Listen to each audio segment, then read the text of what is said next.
What's up, everybody? What's up, everybody? Welcome to the MrMaple Show. This is a 10 at 10 for January 22nd of 2026, man. I mean, January is, a week from being over pretty much, man. That's wild, dude. That's crazy. That's crazy, man. I feel like I was waking up, with a headache on the 1st just a couple days ago, man. But, today we're here. We're chilling. We've got 10 awesome trees. It's my homie Brian up in this piece. What's going on, everybody? Appreciate you being here. We're always glad to have you here on the YouTube channel here at MrMaple Show. We do all kinds of cool content for you guys. Today, we've got a beautiful lineup of plants for you to get excited about. I know, it's cold outside. And here at the farm today, it's a little icy out there. But we got a cool, nice lineup of plants for you guys that'll get you starting to think about your gardens again, start thinking about spring, and get excited about that time of the year. So, want to kick this thing off, man? Yeah, guys. We're MrMaple here, and today we're bringing you Acer Palmatum MrMaple, man. Talon Buchholz's introduction of the reticulated variety. Very, very beautiful introduction with some great fall color. Yeah, really cool. I love reticulated Japanese maples. I think they're just in such a unique category when it comes to style of variegation. And there's a nice mix of colors and variety out there. Now, what MrMaple does is it's got a nice larger leaf to it. I always feel like it has a more substantial leaf than some of the others. Really nice creams and these kind of like yellowish cream colors that you get in these little bit of a blushing coming out in the spring. Now, if you protect this from the hot afternoon sun, you're going to get the best results for your color. Then depending on where you're at in the country and where you're planting this, you can push it into the sun just a little bit if you're in those like more mild climates, and you can get like this nice, almost like bleach white color that starts to happen on that. I like it when it starts to play into those kind of gradients of colors. We talk about that all the time. Yeah, I mean, this one is one that's super cool.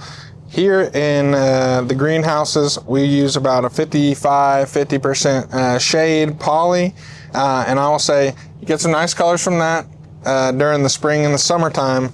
But man, I have seen this tree go to some of the craziest picked up reds in the greenhouse and outside in Matt's garden. Yeah. Out of any of the reticulated varieties. So that's really cool. A lot of them have some good fall color, but I think this one is kind of like a step above with that fall color because, we have a lot of open houses. We usually have one during the springtime. And then after springtime, it's usually about like once a month going on from there. But during the fall time, this thing catches some people's eyes, man. Usually we'll just have like one that kind of got separated from a pack, and it's just sitting there in a sea of other fall color maples, and it is still in the show. Yeah, absolutely. I love the fall color on this, blazing fiery reds. I think it's, for me, when you come into reticulated types, you're looking for variety and kind of just choice picks. And I always say, there's always kind of a danger in comparison. You compare this to other things. But I think that, if you're looking for a reticulated type and you don't have some of the others, I think MrMaple is a great option for that. You're not going to feel like you have something similar to that. And I think it's a great reticulated type for your garden. All right, next on the list here, we got a really cool maple for you, Acer Palmatum Manyo no Sato. Now, I love this tree right here because it's got a really unique style of variegation, and it plays into some color spectrums that I think is kind of limited when it comes to maples, and this one can get some true purple colors. Now, I've seen a lot of other plants that make that claim, but Manyo no Sato, it really brings that vibrant purple colors, these kind of burgundy purples, these reds sprinkled throughout, and then that variegation on top of that with that pink. It's crazy, man. I love this tree. Yeah, I definitely enjoy this tree too. I think the name has a lot of allure. Like, it's kind of fun to say in, I guess, that phonetic reading that we have. But yeah, the Manyo no Sato, the village of 1,000 leaves. You might scratch your head and wonder, well, there's not 1,000 leaves on that tree yet. But every single leaf looks so distinct, man. You're gonna hit 1,000 different leaves, in a couple of springs probably. Yeah. And I love this one as well. I really think just every single leaf is just a different shape. It's a different color. It has different variegations in some areas. And obviously every leaf is unique on every single Japanese maple, but this one really turns it up a notch. This was introduced by Yutaka Tanaka at Tsukasa Maples. Really cool guy. Got to drink some coffee and some tea with him early in the morning, and walked around his nursery. He's introduced so many awesome cultivars. Right. And the Japanese, they don't miss whenever they put a cultivar out, man. They really put a lot of time and thought into it, man, and push it out. And it's super cool, man. I'm starting to build a little Mount Rushmore of Japanese maple people on my wall in my office. Oh, definitely, man. And I love the history and connections behind a lot of these plants, you know, to kind of take that origin back to Japan and think about everything that went into selecting this and cultivating it, doing the trials and all of that, and it coming to fruition, I think is a really cool thing. Now, the fall color on this tree is absolutely amazing. We talk about it a lot, how when you get into variegated plants, it kind of enhances the fall color because you get these multiple varieties of color start to play in, where the variegation is going to be a little bit softer of colors, and then your non-variegated parts are going to be a little bit darker and vibrant. So you have this play of colors in the fall, bright yellows and oranges, even some fire reds mixed into this plant. I love how those variegations play into the fall color. Yeah, check out the cultivar highlight Tim did at Buckholt's Nursery if you're trying to get a little bit more of a breakdown on this one. I just love the shape, the color, you know, the leaf. All of this tree just kind of hits on all cylinders. And if you don't have one of these, you need to add it to your collection. Yeah. But wait, there's more. We got another great tree for you guys today. Acer Palmatum Koto-no-ito. I love this tree. This thing is absolutely amazing. A beautiful linear lobum style tree, which is kind of breaks the rules when it comes to palmatum, especially. You get this different style of foliage that's going to give you a really interesting feel. And we talked about this a lot lately. It's about how the light kind of plays through leaves, and the way this one divides and it has those long skinny lobes, the light plays through it really, really well. I love that, how it can kind of blow in the wind and give you this kind of light feathery feel in the garden. Yeah, if you're getting this 1 gallon and some of the leaves start to leaf out as like regular palmatum leaves too, don't worry. Usually, after that first set of buds like starts to mature, you'll start to see kind of the more characteristic mature growth. Yeah. I think that adds something. A lot of trees kind of do that, which is interesting. You'd think, you know, it's like, there's not necessarily a set way, you know. It's like, all right, let's make sure we can throw up some regular leaves, and then we'll throw in the fancy leaves as we get older. But yeah, this is such a beautiful tree. I love that kind of contrast of texture in the garden. I like whenever trees kind of like personify themselves, you know. I think Ryusen is one of those trees. I think Koto-no-ito as well. It kind of just looks like this solitude kind of like furry creature in the garden. Yeah. But yeah, whenever fall time comes around, this man, thing really lights up, man. This harp turns from like a regular harp to like an electric harp, man. Like, it's like plugging it in. Exactly, man. Yeah, I love that about this tree. It definitely does. I have one of these in my garden. I have it out in kind of a nice little hill area with some other beautiful plants around. I got a couple of japonicums there, which go in some really bold fall colors. And then this one kind of goes the opposite of texture too. So those japonicums have those huge leaves, and then this is going to have those smaller leaves, those really fine dissected lobes. I love that about this tree, man. The texture's off the charts, and then you combine like the great fall color with that, and just the overall size of this tree too is a medium-sized tree. You're looking at maybe like 6 to 8 feet in 10 years. So not going to get out there and get too big for your landscape. And I love that about it. Kind of contains in its space. Yeah, Koto-no-ito. It's one to add to that linear lobum collection. I think the linear lobums are one of the coolest Japanese maples for sure. Like, I mean, how can you go from a palmate leaf, you know, the dissected leaf, to like a leaf that's just super elongated, a really nice feathery feel in the garden. Super dope. Koto-no-ito. Coming up next, we got another great Japanese maple for you here. We got Acer Palmatum Red Flash. Now, this is another amazing red upright Japanese maple. that's the classic look. I mean, almost every landscape you look at where they've taken some time to landscape a garden area or a home, you'll see a beautiful red Japanese maple out there somewhere. And Red Flash is kind of a newer introduction coming out of Italy. So really cool to think about this, the history behind this and the origins behind this. Vibrant red, kind of that spring sentinel for that garden area. I love that about it. Yeah, I mean, I think that you have to have that quintessential red, as we say. And why not have something that's a little flashy, man? A little something, a little to spice it up. You know, you look across the road, man. You might see your neighbors got the blood good, man. A red seedling, man. Hey, man. Sometimes you gotta throw in a little flash up in there, man. A little red flash. I think the beauty of a red is like kind of how it holds the attention in the garden. You know, I think that some trees are, you know, they get glanced over. And sometimes you have to really look at something to truly like deeply appreciate it. Man, a red can be appreciated from like 50 yards away all the way up until you're right up underneath of it. So true, man. And I think that's like something that's so cool. Red Flash is one that's going to pair with a lot of stuff, man. Like, it's one of those trees we always talk about the bones of the garden, man. I know Matt and Tim like to talk about the conifers kind of being that.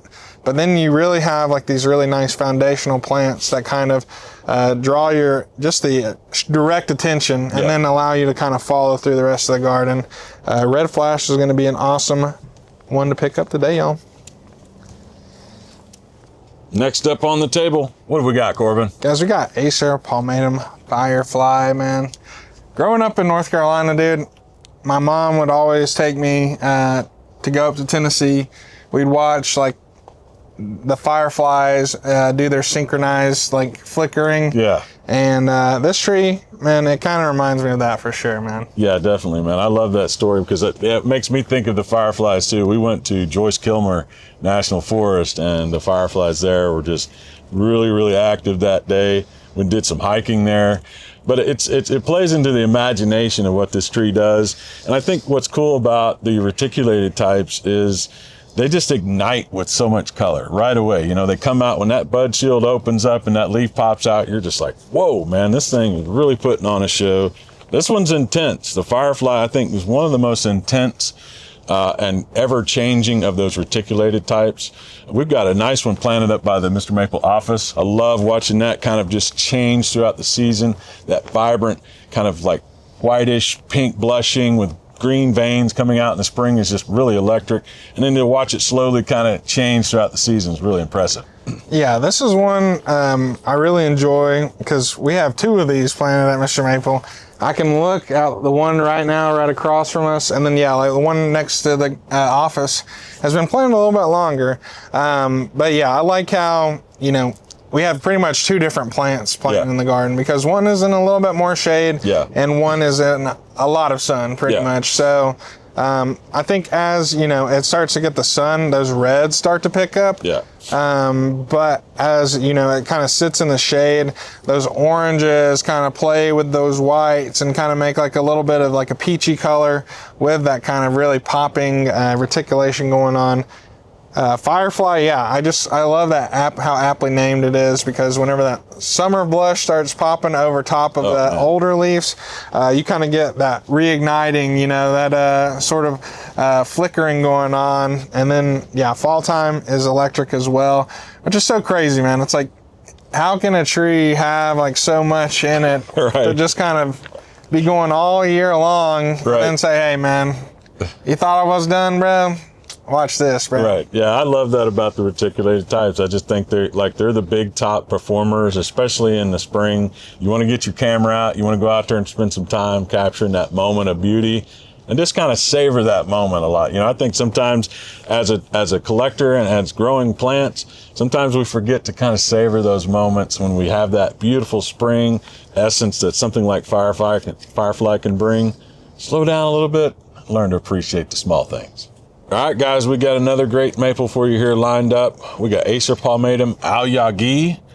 This is kind of in that coral bark category, but it's not really a coral color. It's got a bright, intense green bark to it, which kind of adds to that bark interest style Japanese maple for your garden. I think this one's really cool. It plays into such a nice gradient. It's that green on green, the ultimate green machine right here, Aoyagi.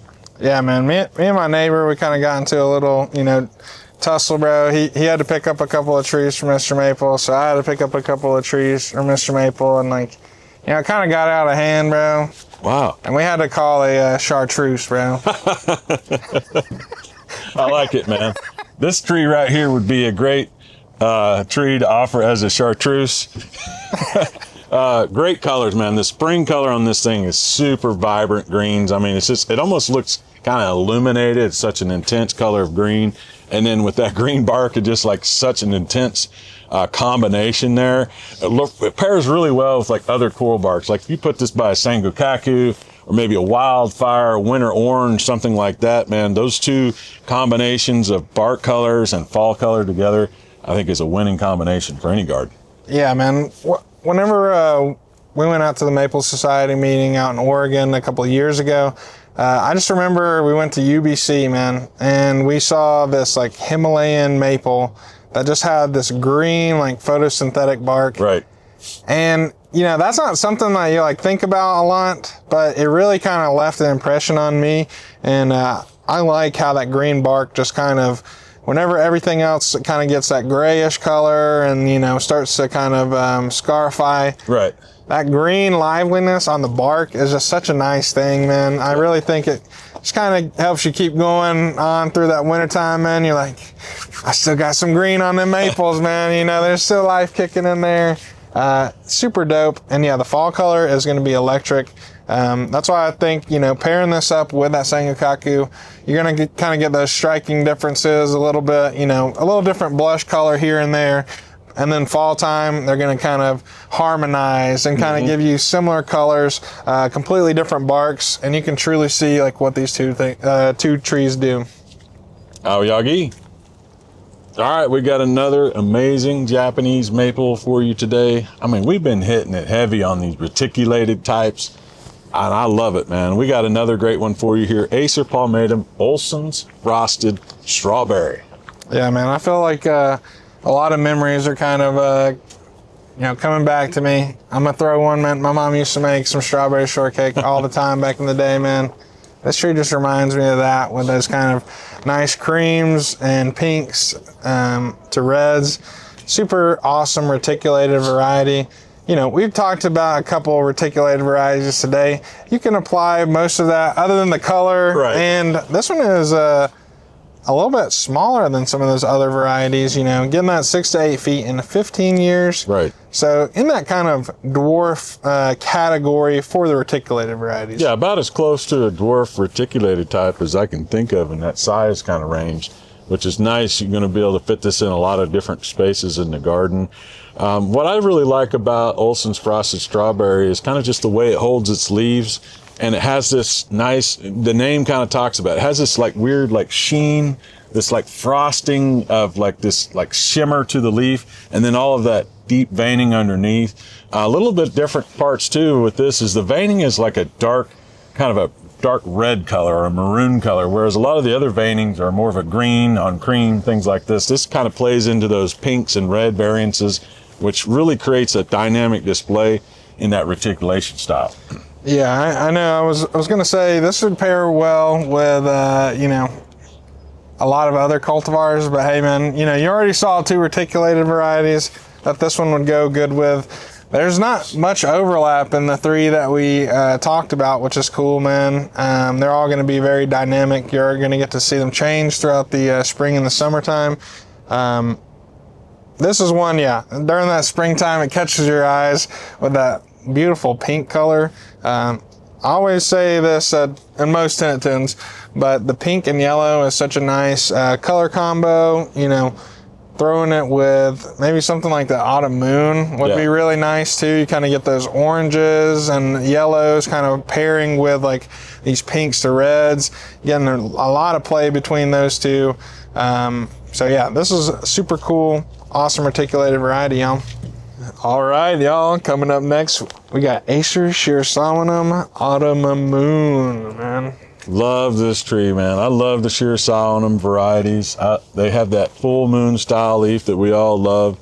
And autumn moon does it so perfectly well. I think it's like the perfect mix between like Arium and Moonrise. You know, it fits like perfectly in that category. I always think of them as like a great trio of Arium to Autumn Moon to Moonrise, and kind of the transition. And it's kind of the legacy behind all that too. The OG being Arium, and then that kind of seedlings that come from that. So really cool. This was a chance seedling actually that was selected by J.D. Vertrees himself. So pretty impressive, you know, resume here when you're talking about a beautiful Japanese maple.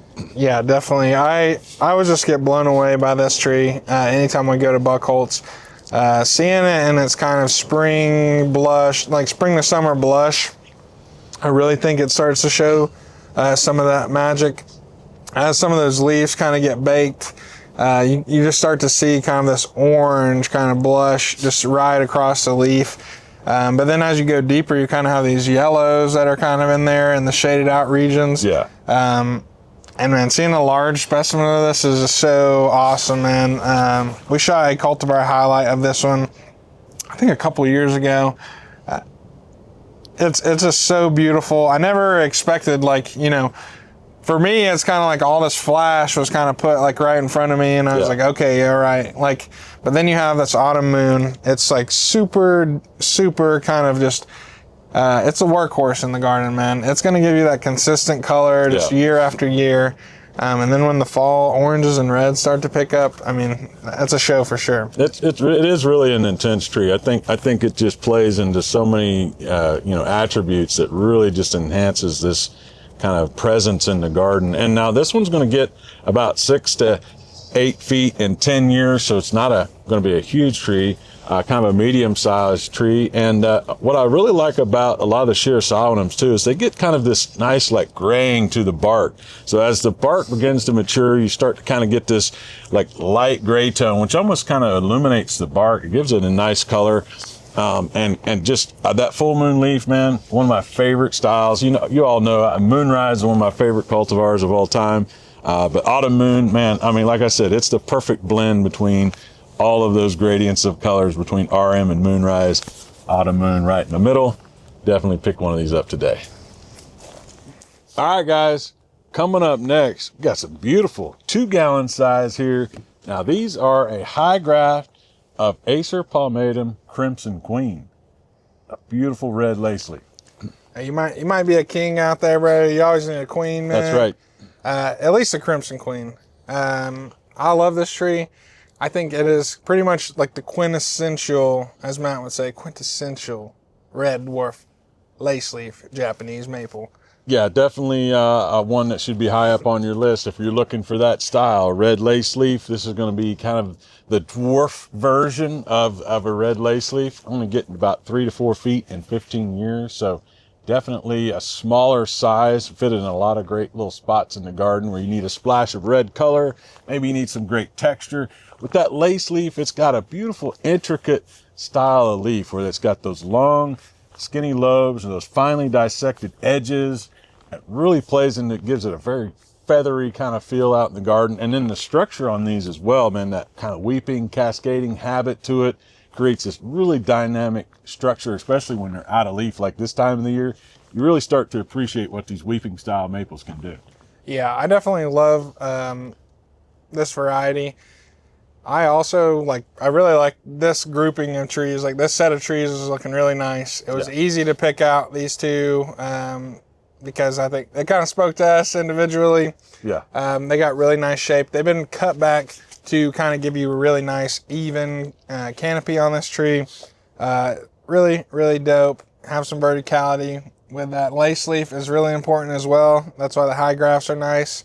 And also, too, sometimes having like that extra little bit of root stock kind of helps push the tree along a little bit better. Make sure it's got enough energy to keep going. Don't miss out on these awesome size Crimson Queens, yo. All right, coming up next, we got some awesome size 3 gallons of Yezo nishiki. Yeah, man. Last but not least, man, we got a beautiful red upright for you guys here. This one has some really odd coloration. We were just sitting here kind of discussing how that, you know, this one has a nice like bronzing to that red color. It has a little bit different shade of red than your typical upright reds out there. Now, this was going to be kind of that typical growth habit, though, around 8 to 10 feet in 10 years. Really nice, kind of that upright traditional shape that you get with a red upright. Yeah, definitely. We were just checking out some pictures. I got to see this tree during the fall time. Very beautiful fall, but as we were looking at those pictures on the website, you notice that it has a really dark color, but then there's also, I guess at that spring kind of flush, there's some like yellowing and orangish kind of going on as it kind of develops that red color. That was really beautiful to me. I think that's kind of something that isn't as commonly found in the, most Japanese maples. So that was really beautiful. But then, Brian and I were talking about that fall color. Yeah. A really nice kind of peachy, pink-red color. It's orangey-ish. Right, here you go, Joe. Q fall color right here. Exactly, man. Super beautiful. I really like this tree. It's one that I hadn't heard too much about, but the more that I learn about it, the more it kind of interests me. I think that's how a lot of like the super old cultivars are. It's like, there's more stuff that's been added in the nursery trade, and you get caught up looking at all that new stuff, but then you dive back into some of the old stuff, and you're like, all right, man, these guys they was cooking back then too, bro. Right. So, oh yeah, definitely, man. And I love that about what we do here at Mr. Maple. I mean, we're always trying to, find the newest and coolest trees out there, but we also like to take it back old school and bring back some of those classics. And Yezo nishiki is definitely in that category. Been around a long time, tried and true, red upright. Definitely one if you're needing a splash of red in your garden. This is going to be a perfect tree for you. Beautiful size, 2 gallons, staked up tall, well branched. Won't take long for this to really create a big presence in your garden. So really cool to be able to offer this today. Hey everybody, thanks so much for hanging out with us today, watching the 10 at 10. We hope you enjoyed this lineup of plants. I think we had a pretty stellar lineup. A lot of them you could pair together, group together. We say that a lot when I do our 10 at 10s. It's like, hey man, if you just bought the list of plants that we talked about today, you'd have a pretty legit garden. If you're really trying to support us, make sure to check out MrMaple.com. It's a pretty cool website. Nigel and my boy Henry, they've been working pretty hard on that to give you some nice looking UI on there, make it just as easy and simple to shop as possible. If you like Japanese maples, though, obviously you do because you just watched this whole video. But if you're not in the Facebook group, MrMaple.com friends, you're missing out because there's a large community of people sharing photos of trees, talking about their experiences with stuff, offering help in there. Don't forget to go check that out. It's a great resource. And yeah, if you really enjoyed this video, like, subscribe, share, do all that fun stuff. Click the bell if you're feeling crazy. But yeah, we just really appreciate it because we love talking about trees with y'all. So take care. God bless. Have a great day.